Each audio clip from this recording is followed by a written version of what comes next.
let me start with a background of SHOP. So we're relatively young. We're 5 years old, but we still think of ourselves as a startup. We act like a startup. We were founded in 2011, and really, the reason why I mentioned the Canadian representation here, what I think is really fascinating is when we founded ourselves in 2011, the reason why we did was e-commerce in Canada was very immature compared to the United States. And we saw a big disconnect between supply and demand. And we had Canadian consumers spending, at that time, roughly $22 billion per year online, and 2/3 of that was leaving Canada and going to US-based retailers. So that's an interesting challenge, and when we started to peel the onion back a little further, what we found was it really wasn't a demand problem. Canadians love to buy online. It was a supply problem. So we set out to solve that problem by bringing together people that had products to sell in Canada to Canadian consumers. And we did that by creating a multi-merchant marketplace. So although we look like a retailer and act like a retailer to consumers, we're really a platform that brings together third-party sellers, which may be manufacturers, other retailers, wholesale distributors, and give them a vehicle to sell into Canada. So we do that by providing tools for those merchants to list their products. And what makes that challenging and interesting from the consumer side of SHOP.CA, the retail side, if you will, is the merchandising and the presenting of those products to our customers can be a challenge because that product catalog is large. When we went live, we had more than 10 million SKUs on the storefront. That's a very large product catalog. Today we have about 2,500 categories of products, and they range, as we heard from the Rakuten folks earlier, they're a marketplace down here in the States, and a similar challenge that we have is a very broad product catalog that can span everything from small appliances, major appliances, shoes, apparel, cosmetics, and everything in between. We started working with RichRelevance from the very beginning, and really that was driven from the size of the product catalog. In fact, RichRelevance, if I recall, was maybe the number 2 or number 3 technology vendor that we signed with as we were in the build stage of creating SHOP.CA. We just knew out of the gate that with a very large product catalog, it would be very difficult to us to manually merchandise 2,500 categories and millions of products. So our story today, what I'm here to present to you, is really how we think about personalization and this notion of this journey that the customer takes with us, and how we've, over the years, tried to inject a personalized touch point along all of the ways that the customer engages with us.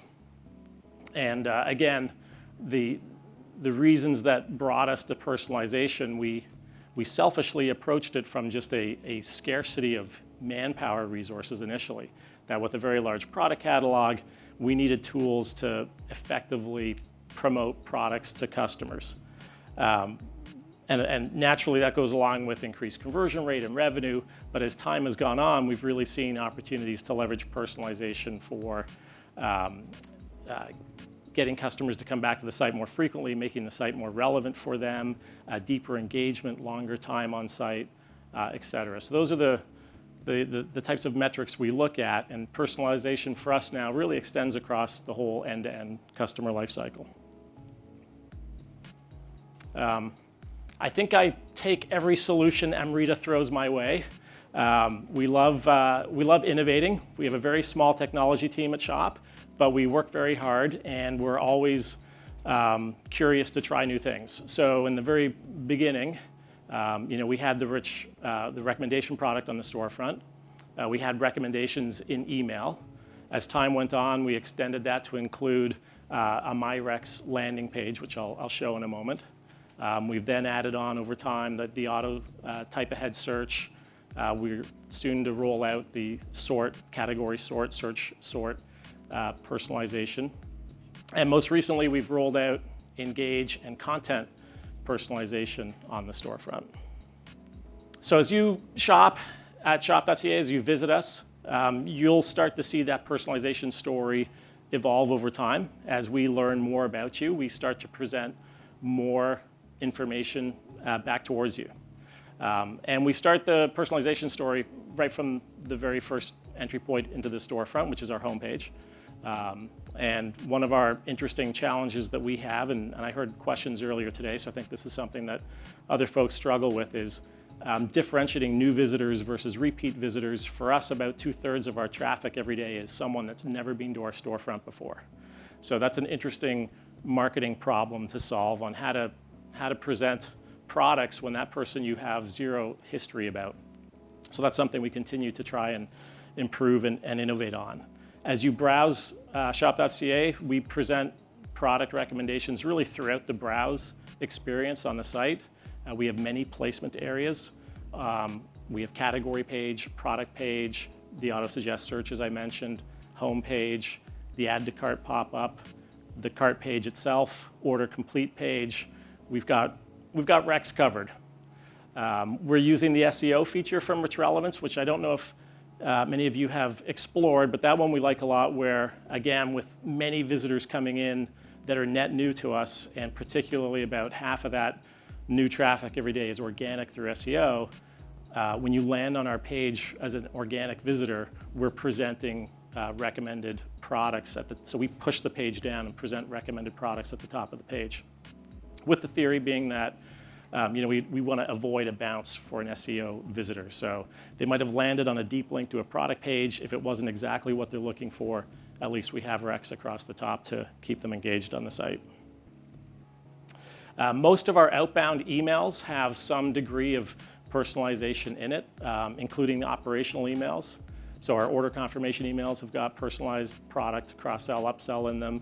Our marketing emails, we leverage personalization strategies for, and I'll talk about one that we do on browse and cart abandonment, where we're personalizing that journey as well.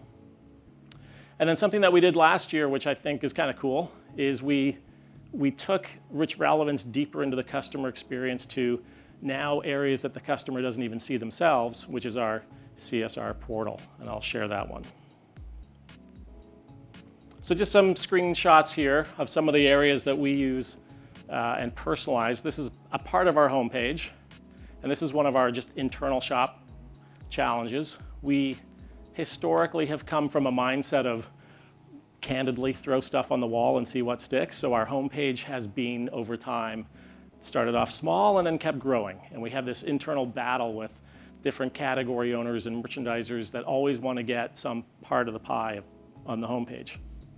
And so our homepage grew, and frankly got way too long, with the belief that if there's something for everyone there, then there's something for every visitor. Recently, we've made a lot of changes to that experience. We've really tried to make it more personalized. We've shrunk the homepage. We've taken content out. And now we believe the homepage, rather than being a place to get an add to cart, we treat the homepage as a get the customer to start the journey. So if we can get them giving us some kind of a hint of their interest, whether it's a category or a particular promotion that we have that week, that's way more valuable than a click and a bounce on the next page. So category tiles, again, with 25 top-level categories, 2,800, we don't have the real estate to show them all. So we programmatically and through RichRelevance promo tool, content tool, are serving up the different pieces of content based on where that visitor has been or people like them. This is my favorite recommendation page that we have. It's also one that doesn't get a lot of traffic because we've buried it. So we're doing some new things to promote this better. This is MyRecs. I don't know how many of you guys are using this, but this is a full landing page. I wish I could scroll down in the browser because it's probably the most interesting usage of the tool, in my opinion, for a truly personalized recommendation landing page. And so as you browse, this fills out and gets richer and richer. And the way that you access this page, it's kind of buried on our homepage navigation under the heart icon. There's recommended for you. We're doing a test to try and promote that further. And one thing that we've done in the past month that we're seeing some good results from is creating a link to this page that's in our email. And so we feed our email, we use ExactTarget for email, we feed our email platform lots of data every day. And one of those pieces of data is the date of your last visit. We pass in RFM data on purchase, your categories that you've browsed, and we use that now on our emails to say, if you've been to our site within the past 30 or 60 days, we've probably got very relevant recommendations for you, and we want to land you on this page. Because when they do land on this page, it converts very well. This is an example of what we call a browse abandon email. So cart abandonment's well known. You put something in your shopping cart, you didn't complete the sale, we're going to chase you very quickly with a follow-up email. That's an area actually that we did some work with RichRelevance in the early days to get some of that data very quickly. So originally we were using our analytics platform to tell us that cart abandonment. It could only tell us that information on a daily basis. And so we did some work with RichRelevance where we can pull that information out much more frequently. In fact, we get it every 2 hours. We feed this into ET, we grab that file, we pull it down, we enrich it with additional product data, and then we send it out to ET to follow up with you if you browsed a category or abandoned a product in your shopping cart. And then we show you the product that you may have looked at and abandoned, or the category that you abandoned, and at the bottom it's cut off there, but then we serve up personalized product recommendations as well in that customer touch point. This is a pretty horrible looking UI, but that's because it's for our staff, not our customers. And this is our CSR order screen. And you can see in the middle of the page here, we've got customer interested products. These are prompts for our CSRs when they're servicing the call to suggest other products to that customer. And that's all driven through RichRelevance. That's something that we rolled out just before the holidays last year. And just part of our business being a marketplace, because the product catalog is so big, it's impossible for our CSRs to know everything that's in there and intelligently talk to the customer. So we found this a great way to prompt the conversation and give them a talking point while they're on the phone with the customer. I'll just highlight, you can see above, if you can read it, there's a little bunch of numbers there, personalization ID. And that's something that we spent quite a bit of time on, making sure we had a consistent representation of the customer. RichRelevance works fantastic when information's correct. It gets weird when information's not correct. And if you don't have a consistent view of the customer across the mobile, the desktop, the call center, then product recommendations are going to become not very relevant. So we spent a fair bit of time making sure we've got a consistent customer ID. If they're logged in, if they're remembered, we follow them along on all their different devices with a consistent identifier. So, unlike, I'm sure everyone in the room here, the goals are like everyone in the room for us with RichRelevance, increase online revenue, average order value. I'd say recently the goal is just increase time on site and engagement, get them deeper into the site as there are so many products and categories to offer.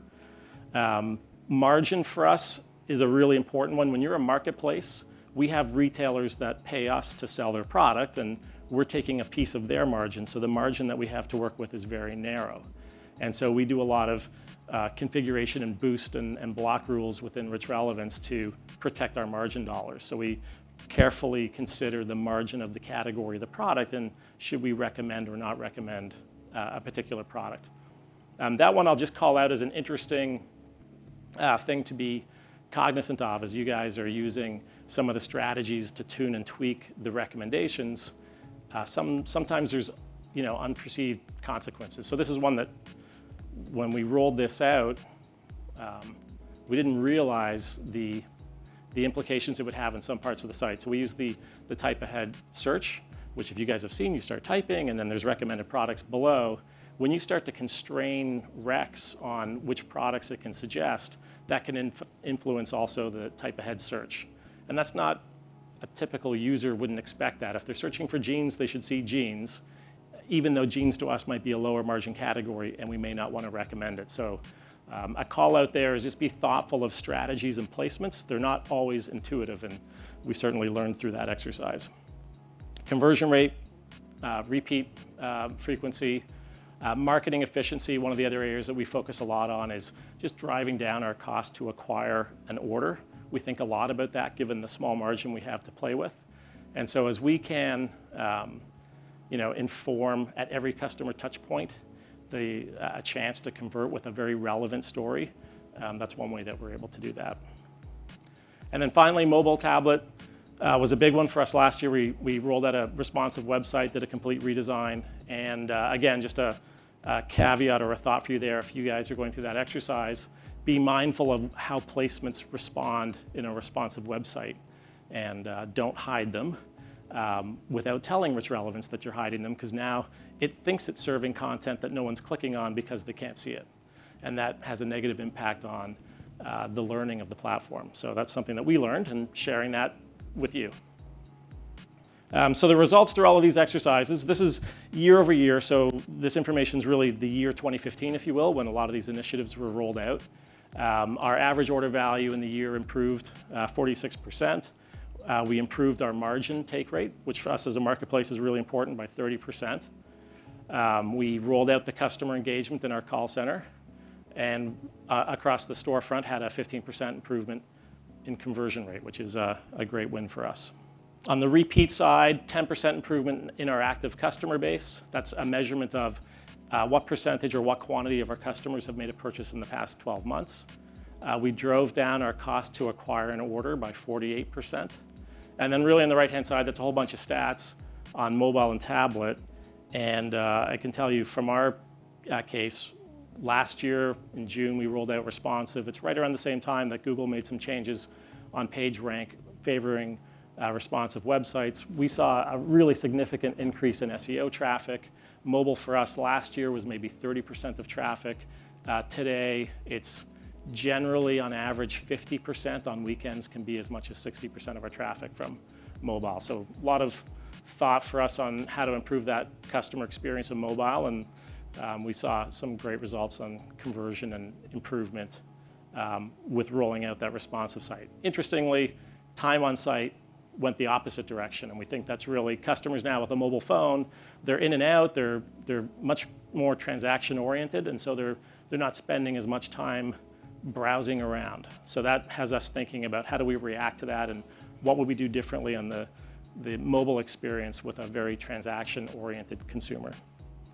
So our keys to success, Amrita, our great relationship on the account side, and certainly bringing in a lot of the horsepower within RichRelevance. I always enjoy when we get the folks up to our office, get on the whiteboard and start to brainstorm things that we can do. We're very thoughtful of marketing and technology. I'm a CTO here at kind of a marketing conference, which is a bit of a weird fit, but that's just the reality for us, that the person I work closest with in our company is our CMO. We spend, like literally we're beside each other all day long, because his entire world now is technology and data driven, and my world is enabling that. And through a lot of the work we've done with RichRelevance, we're very pleased with that customer journey that we've created. So we're always thinking about what's next. These are very tactical things, but they kind of align with some of those initiatives we kicked off last year. This year, again, being a marketplace, our category count is expanding. We recently rolled out 1/2, if you will, of customer preference center with our categories. So now customers can like a category or a brand. We've yet to sort of surface that. That's work still to be done, is kind of use that now to surface really a brand favorite page or a category favorite page, some of the things that we're thinking about. We're getting our teams now much more involved in the merchandising tools within RichRelevance. So our marketing team in the past used to treat RichRelevance really as a black box, kind of set it, forget it, and let it do its thing. Now they're very involved with creating upsell, cross-sell strategies and rules to better influence and just keep tweaking the dial on that customer relevant story. And Engage will be rolling out deeper into the site, sort on gallery pages, category pages, search pages. And then the last one, we continue to challenge ourselves on how we serve a new customer versus a repeat. Again, for us, 2/3 of our visits every day have never seen us before. It's a very interesting customer segment to solve.